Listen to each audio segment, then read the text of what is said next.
và bà là ê các bạn là chụp một cái đấy bà là chụp chỉ có chụp chỉ đau là quay phố quay tàu nào hành rốn đang nào hè hành cha ẩn lưng kia vùng in đậm này cùng chung có thanh niên rủ nhau đi làm gì, rủ nhau đến ngày xưa đến quán để uống cà phê uống trà sữa rồi rủ nhau đi tập trung thanh niên để kể chuyện vui. Rất là nhiều điều chúng ta có thể rủ nhau, nhưng sáng hôm nay chúng ta giảng với đề tài rủ nhau đến thờ phượng Chúa. Dễ hay khó, nhất là ngày nghỉ ngày hôm nay rồi ngoài chuyện nông phụ nào lưu nào hè tầm cha hành dương bác mà rành ra chỉ quá ngân nghề hè quay cha đông ở còn hè quay cha đông dùm bồ ông nổ kia như ba là bài nâng kia ba là một người về cực là họ ru về đặt xa họ ít về một là hai năm là cái cực chi về cực một ngách về cái đi ấp tiền này là nó ở ông đầu cực ít ngã nghi ra hé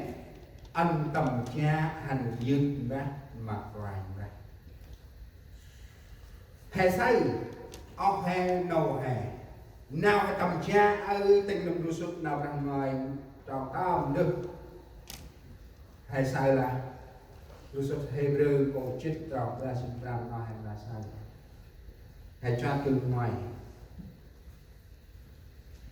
anh tầm chá hành dứt bác mặt rành bác nuôi nơm hành dứt bác mặt rành bác ngay giờ thay ngăn nhìn nào của cha truyền chủ tin và nuôi vùng nghị hành dương bác chỉ thay lời người ta rủ nhau đến nhà thờ là mục đích của họ kêu gọi rủ mình đến là đúng, nhưng cái quan trọng nhất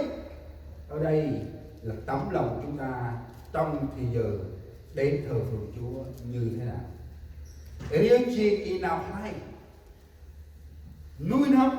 nơm hành dương bác mặc rành bác cho nên là tấm lòng người đến thờ phượng Chúa là tấm lòng như thế nào. Nuôi nơm hành dương bác mặc rành bác mong nuôi nơm này tầm thui ngô dương bác mặc rành bác rồi sốt nào ra một người nào ra áo còn tụi em gác chân bé trong ngoài đó là hè sáng chân hè nát kia thế này giờ là róc đi cướp ngoài về cướp ba trăm tờ lá phù lá mở cướp anh hè anh hông anh hít ra nhiều ba là bạn mặc này ra cướp ma trăm vậy hay sai tôi vui mừng khi người ta nói với tôi rằng ta hãy đi đến nhà Đức Giê-hô-va. Dù dân núi nơm hành dứt bác mặt rành ra chuyện nuôi mà giờ mà nào vùng thề nuôi vùng hành dứt bác mặt rành ra mô chuyện nuôi là ngọt đó kia con xe từ sau còn Việt Nam nữa quay video đó tìm pro mà xuống nào cái ô tì cái mong làm bắt mua cho mình pro mua sao ta cứ sao phải vân đưa mình tài hỏi thì có ba đi chi mà tức thì cái giờ cái thọ em mình đưa yên ngọt còn vân đó giờ hành nuôi nơm hành dương bác mặt rành ra tấm lòng người đến thờ phượng Chúa là tấm lòng vui mừng. Núi nơm hành dương bác mặt rành ra chuyện nuôi ra ấy nè chuyện nào rành ra ấy nè chuyện nào rành ra trôi rành ra mùng ma cố tức là hé dương bác mặt rành ra chỉ đi nuôi nơm ngọt giờ nuôi nơm ngọt tao lá hay hắn dứt bác mặt lành đó như nó mà ngon chỉ nào này phải ra bằng mồ mặt tỏ in mô anara nó hèn cá nuôi nằm dứt bác mặt lành ra chiên nuôi nằm ma gram giờ là hè hành tất mà nhìn ra hè ta vinh hè bước xong hè qua wall hè ta đang mặc lại ra thì còn ông phun y màu chót mặc lại ra thơm màu mà người không tin Chúa hoặc là người tin Chúa mà đi nhà thờ vẫn buồn đó thì chắc chắn không có Chúa trong lòng. Ta lá hay hắn mà nghe ra nuôi năm hành dứt bác mặt lại ra nuôi năm ông bé ta ngon áp năm áp tất quay ta vẫn nuôi năm hè hôm ngon thì một mà nào này phải cái nào hành dứt bác này một cái nào phải có chuyện nào hành dứt bác này chuyện hay là bằng hành chi mà lôi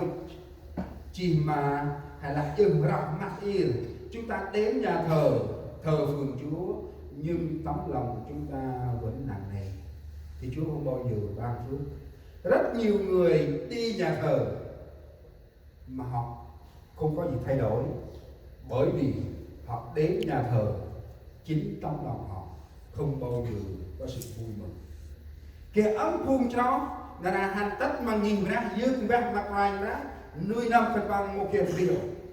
nuôi năm phải bằng một kia là gân lọ mà giờ là nào hành tập bốn đấy dứt bác mặt ngoài ra này một kia nào hay làm bằng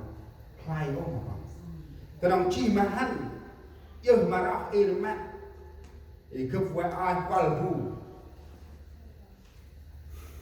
là một cái mang tâm năng xa là Hồ Chí Minh là vừa ở trên một sao miền bên là làm bên đi cứ phải qua là chỉ có về một anh về sao gặp bơ hở cái cửa cái đi tầm bơ cái đi này qua lúc jadi hai sao ra ono jadi hai là của qua là đi hành mà nhìn ra chỉ đi ngầm làm cái nào từ nhiều người đến nhà thờ không phải thờ phượng Chúa để gặp anh em ở trong hội thánh rồi để gặp ở nhà buồn lắm có thể ra ngoài gặp anh em có thể thư giãn một tí coi khi đấy đấy kia mà kia nào hay là hành ly của tôi mình chừng một cái chạy thì hay cho thế rồi và nuôi năm hè một cái từ nào đây một hai hào tao làm nào hé y phụ cha chi quá nuôi năm vùng y rớm nào ta lúc đấy mà đông lòng nuôi năm vùng y rớm nào ta lúc đấy chỉ kia anh ra đông lòng đến nào ta người là ta cướp 3 gram ta lá phụ lạc mà cướp ăn hè hành họ ta nghi ra nhiều và ma gram họ hè hành tất mà nghi ra Joseph Johan nào ra ngoài là đồng go quan hè quay tầm Joseph nào ra ngoài Johan go quan trong version 5 version 1 là cái hè đặt chung quay về tự mẹ chị ta muốn nào nhiều ngăn sắp tới gì nào để hôm nay nhớ bước ức nào như vậy đang đúng như vậy muốn làm ức nhớ anh sắp tới chỉ đi mà nào để mà nào như vậy nào ăn mà quay ra nào này thật sự có đâu cực ít ra ít tròn trăng này khi mà hãy kích nào hãy dừng bác mặt ngoài ra là môn mà tất là nên họ tập chi là muốn nào dừng bác ngắn sắp quên chỉ đi nào là đấy dừng bác bước vùng này dưới bước ít nào bằng dừng bác sắp quên sắp nào là đấy dừng bác mà bác luôn vùng này dưới bác đủ ít nào bằng dừng bác vùng này dưới bước ít nào bằng dừng bác mà bự trong con version of one bác đủ hè mà bự bằng chìm bác quay bác hè bằng chìm bác muốn làm dừng bác bằng ăn anh sắp khuyến chỉ nợ đế mà nào dừng ra anh sắp nuôi nông khuyên ngày nợ đế dừng ra mà quay ra nước rồi sắp nào ra nói nào ra của tụi hàng cái sắp ra tròn ngoài nước nuôi nông dừng ra mà quay ra